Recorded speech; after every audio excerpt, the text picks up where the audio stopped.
Hello and welcome to today's episode of the Work at Home Rockstar Podcast. Excited for today's guest. This is a little different. I'm excited here. So what we're doing is we're talking to a franchise consultant with franchisecoach.net.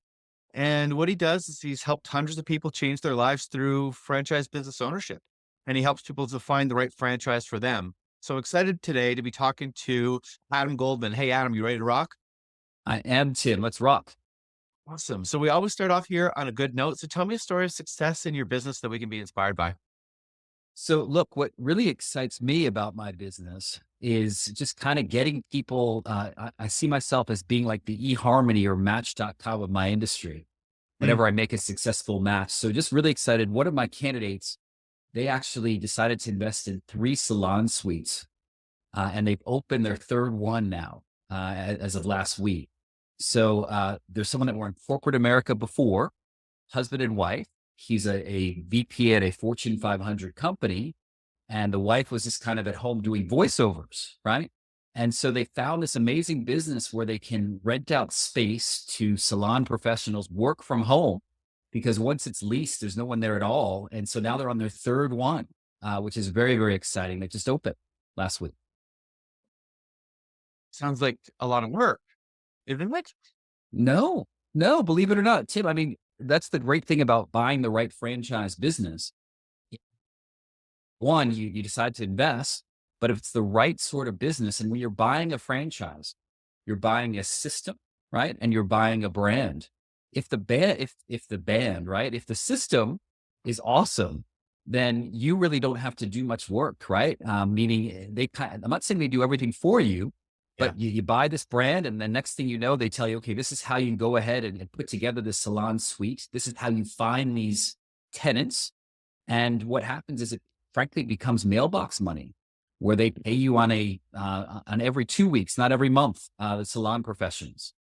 Wow. That's super cool. Well, we'll get into more of that a little bit later. But first, I always want to talk about the negative part too, which is the bad note. So I'm wondering, like, is there something that didn't go as planned, some big mistake that you made on your journey that we can learn from? If I think about something that I could do better, right? If I could go back in time, my first franchise related business was an office cleaning master franchise that I owned between the years of 2010 and 2018.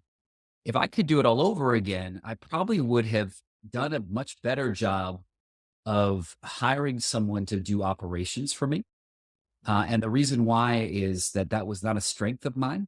You kind of tend to gravitate in business towards things that you like. I love sales. I love marketing.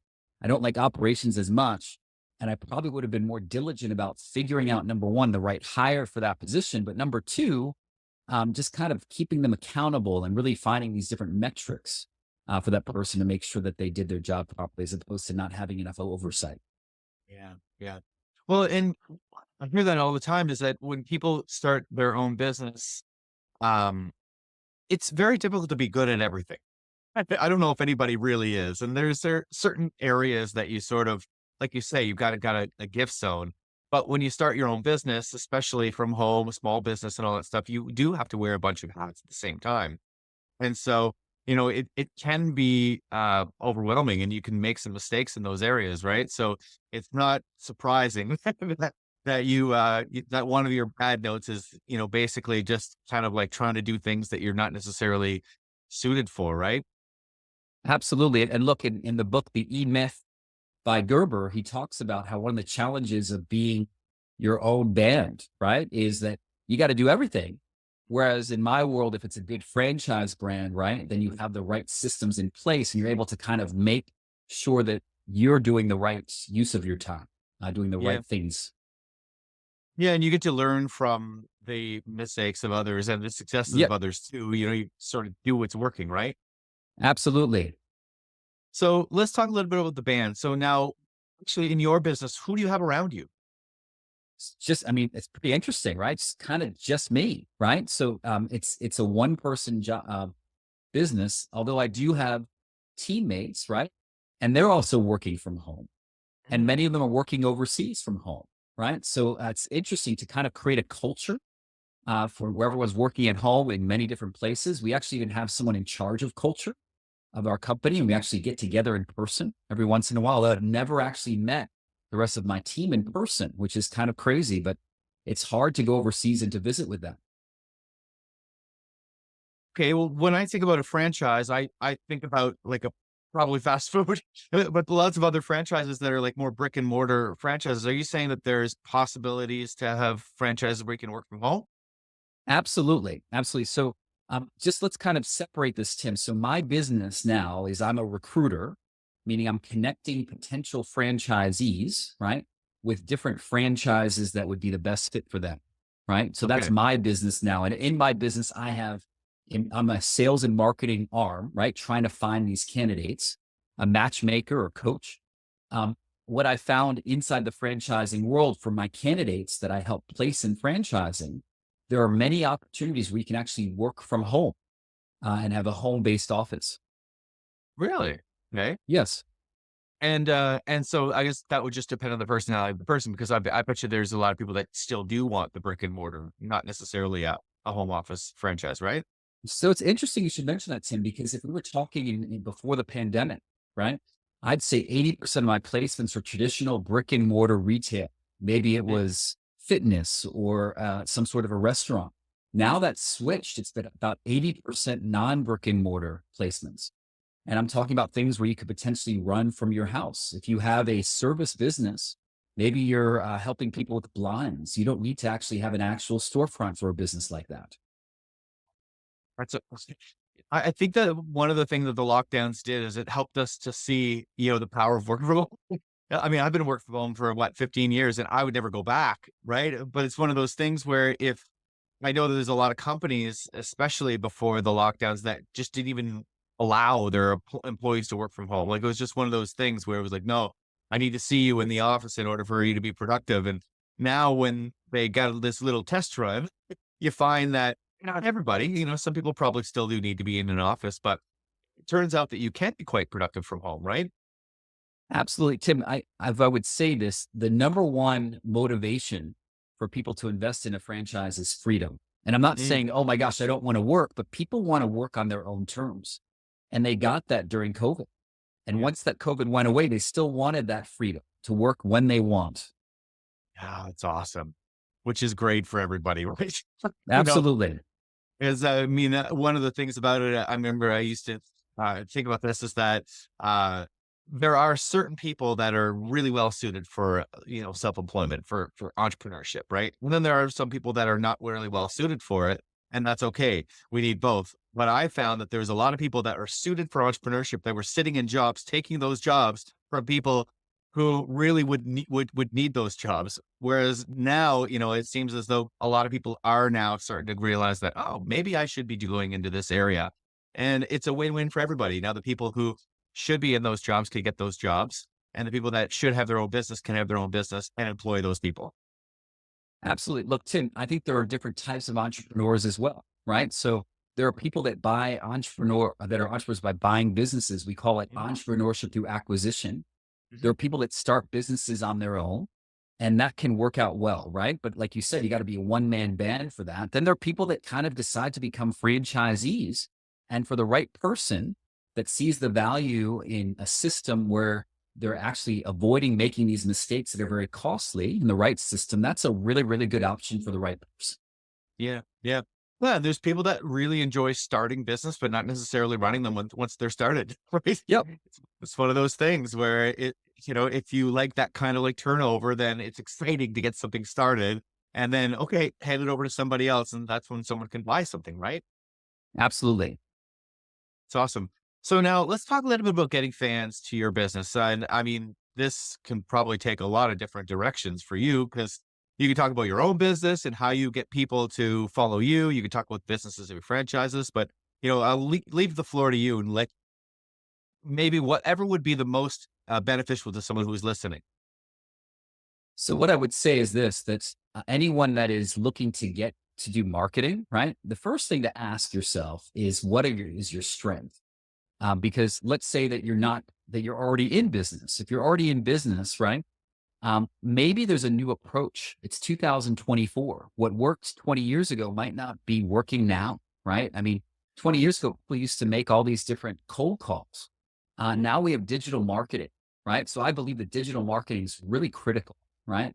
If you're not on podcasts or if you're not in different social media places, I don't care what business it is, there has to be a social media component for it now in 2024. That's a reality. Yeah. So that's what I would say for marketing. And I would also say that every business is different. And like we were saying before, Tim, I mean, everyone has their, especially if they're on their own, they have their own strengths and weaknesses. That's why when I'm trying to make a fit for different franchisees, for my candidates, I'm trying to make a fit for the right cultural fit, but also something that would really that would work for them. So, for instance, some brands are better than others at getting clients or candidates. I have certain businesses like a maid service where you could potentially run that from your house, right? But you're in a situation where business is coming in left and right. We just need to figure out how to manage and how to actually find that HR for that business. Well, and that's really interesting to think about too, is that sometimes businesses can fail because they have too much coming in, right? Yes. Yes. I mean, quality is a big deal. I mean, one of my mentors told me that it was very challenging for him when he was in situations where he had his phone ringing all the time. He didn't know what to do about it. Mm. Yeah. Yeah. It's something that is, it's just not intuitive. You think that, oh, phone's ringing off the hook. That means you must be super successful, but you might actually not be. You might actually be struggling, right? One of my biggest cautionary tales of franchising is I had someone that decided to invest in a service business. He was the number one person in his franchise system when it came time to sell, but he was last when it came to profitability. He had no idea how to bid jobs. He wasn't making any money at all. And he ended up exiting the business because he didn't understand accounting. Yeah. So what did he do about it, or did he do something about it? It didn't work out. It didn't work out. He had to close shop. Wow. Wow, that's too bad. And if you were to give him advice now, going back, what kind of advice would you give him? I told him the same thing. I said, look, follow the system. They're helping you. Have the person that, I mean, every franchise brand has a business consultant that's there to kind of make sure that you are going to be successful. Become that person's best friend. Invite them to come down and see what's going on. Ask them to please spend extra time with you because I think this is corrected in a good system, which this is. They actually have the tools to make sure you can bid properly. Yeah. And that kind of goes back to what you said earlier. People get into business oftentimes for freedom. And, maybe that's the issue. Maybe there's like because in a franchise, especially, I would think you have to be very coachable. You have to actually follow a system that's already there. You can't just like go your own way and think that you're going to have some huge success. Although, do you find that that's, a personality issue with people that are looking for a franchise? So great question, Tim. I mean, certain people just are not cut to be franchisees, right? If you buy McDonald's and you want to start selling gyros and you want to change the golden arches to something else, like the movie Coming to America, I'm aging myself here, then Mhm. probably you're not a good franchise candidate, right? Yep. When I'm talking about following a system, it just every brand is different about how onerous the restrictions are, right? So, for instance, in my office cleaning master franchise, I've had control over how I spent my marketing budget, which was great. I decided to invest a lot in SEO. Whereas other brands, they say, hey, look, you've got to be advertising at this baseball game. And this is how we're going to be using these marketing funds. And that's great as well, as long as it works. Yep. Yeah. And I think I would argue that every business, in order to really, break through and have some serious success, you have to have some sort of system in place. Right. And I think that is probably, the downfall of a lot of, whether you're self-employed, just one person, or whether you're a big business, if you haven't figured out how to create some sort of system that everybody follows or that you follow, then it's probably going to be more reactionary than proactive, I guess. Absolutely. Absolutely. Yeah, for sure. And yeah. And if, look, if you don't have a plan, then it's going to be just haphazard and you're not going to Mhm. be spending. I mean, I truly believe I'm a maximizer by heart. And I think that if you don't plan ahead of time and come up with what's going to happen, just kind of go with the flow, you're probably not going to be doing whatever it is that's most valuable or impactful at that time. Yeah. I don't have any experience with any specific franchises, but I was in the multi-level marketing business for a while for network marketing. And they are very, very similar in the way that they franchise things. You have systems you have to follow. You're promoting their brand and all that stuff. And I've always thought that that was, uh, you know, of course, some people do make a bunch of money and stuff, and that's great. But most people don't. However, what I have found is that learning how those systems work and learning how to apply those systems was super invaluable. You could take that information, and I mean, I probably wouldn't even be where I am if I didn't do that. And I'm guessing that maybe franchises might be something that would be an intermediary, like a stepping stone to maybe another business they want to build later on. Is that sort of something that you see as well?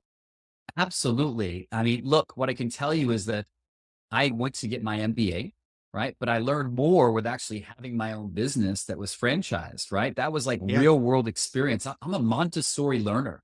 I need to kind of touch and feel and do to learn. I need to experience and travel.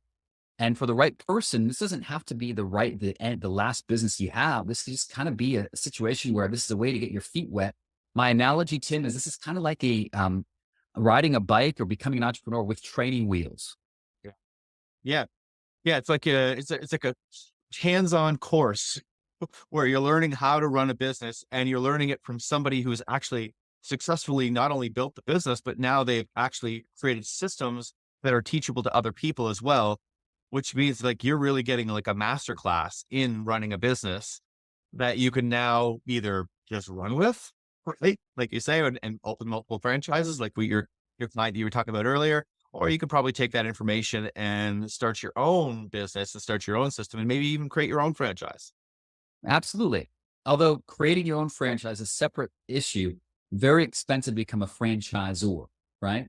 Okay. Meaning hundreds of thousands of dollars just to get the regulatory work done. And then you need to find a way, talk about marketing and followers to find people to become franchisees is a very expensive, onerous process. Okay. Let's talk a little bit about practice. So how do you get good and stay good at what you do? You know what? I'm always learning. I'm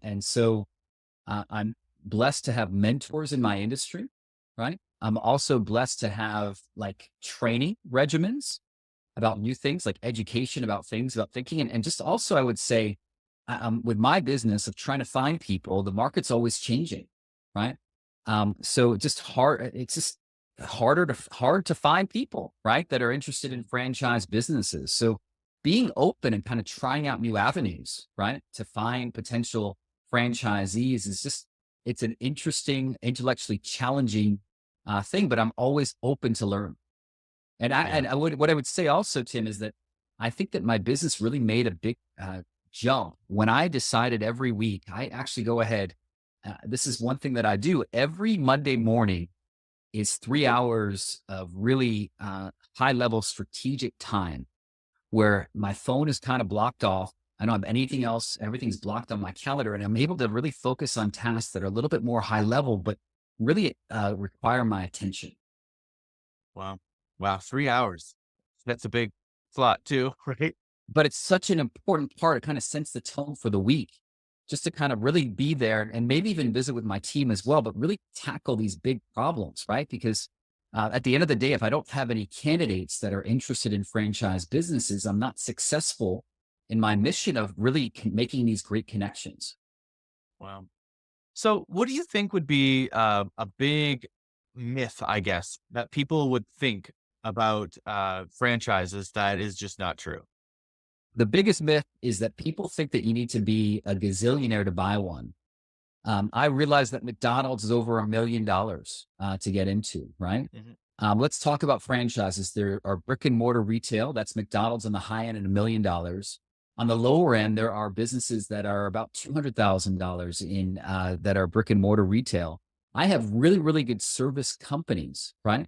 I even have businesses, by the way, that you can emigrate to the United States from Canada on an E2 visa that you get it for $125,000, right? So mosquito spraying in the United States with a visa in a warmer climate, that's $125,000 all in, right? So, I mean, that's the misconception. You can get in for $125,000 and there is financing available as well.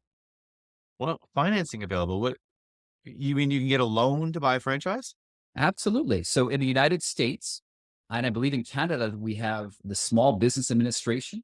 Sometimes franchise brands do in-house financing. And then you also are able to use your 401k instead of investing in Apple stock or Amazon stock, you get to invest in yourself. So that's another way to kind of finance these things. Well, I think that's kind of it's really interesting to think about too, because a bank, a financing company, they don't want to lose their money. And, when you go to a bank looking for money, don't they want business plans and all that kind of stuff? So, if you can show them something, then they actually would have the belief that this is actually a really valid in business that they'll make their money back from, right? Absolutely. They're not going to make the investment. They don't think they can get the money back. Hmm. Yeah. Yeah. And I remember that was one of the things that I had been given as a tip before. If you go to the bank, whatever you're going to bring to the bank, if they're going to accept and give you a loan, then it means they believe in you and they've got way more experience than you do.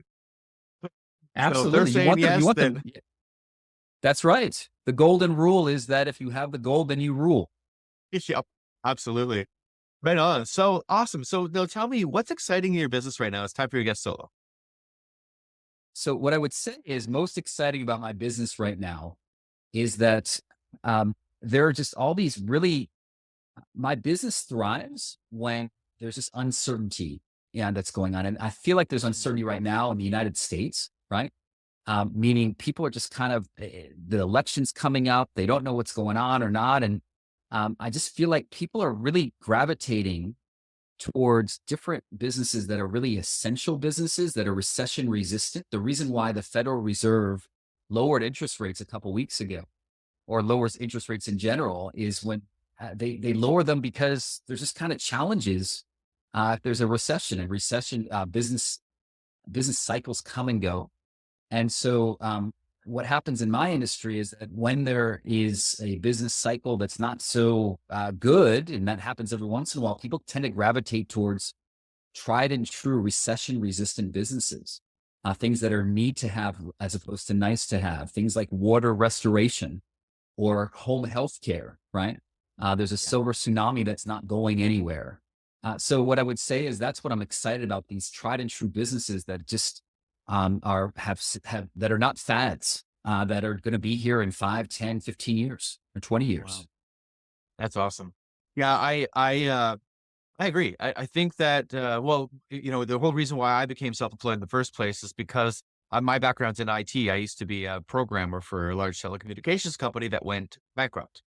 And I went through 8 years of layoffs, and that uncertainty made me feel like, you know what? Maybe a corporate job is not for me. I don't want to deal with this. I don't feel in control. I feel like they can just let me go anytime they want, which they can, and got to figure it out. So that's where I got into entrepreneurship. I figured, you know what? At least I'm in control of this. If I'm, struggling, I just work harder. You can't just work harder at your job, right? And, it sounds to me like, that kind of person is really gravitating towards a business like this because you're taking a lot of that. You really are taking a lot of the risk out. When I started my business, I didn't start a franchise. I just had to figure it all out. Right? Whereas, you're kind of going, you know what? If you have a little bit of capital, if you have a little bit of money that you have saved away, you can get a system that's going to show you what to do. And you don't necessarily have to figure it all out yourself. You can just follow the rules or the plan that someone else created and have the success that they had. Well, we talk in music about raving fans, right? So my raving fans or my candidates that are happiest are the ones that say, "Hey, Adam, thank you so much for connecting me with XYZ franchise. Because if it wasn't for this franchise, I would have made all these different mistakes. Mm. And this is saving me all this money and headache and agony that I would have otherwise had." Yeah, I totally agree with that. That's awesome. So now tell me, how do actually before we get to that point, other than, a potential financial commitment, what kind of person would be best suited to work with you? So look, it's really interesting because the average franchisee, there's not one overarching theme.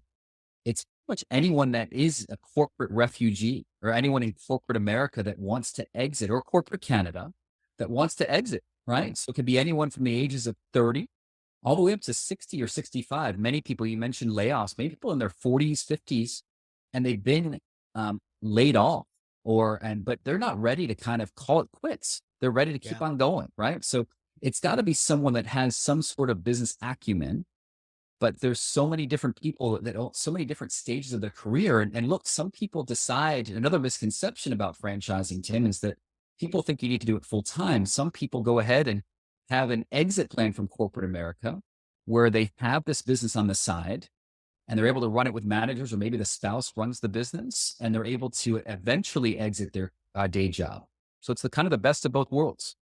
Yeah. Well, I think would be, what would work best with working with someone like you, Adam, is to kind of like find that right fit because, like you say, I mean, depending on where you are in your career, whether you're doing something full time or part time, that might be quite difficult if you're just trying to find a franchise. But if you contact someone like you, well, then maybe you can get those details and figure out what's best for them, right?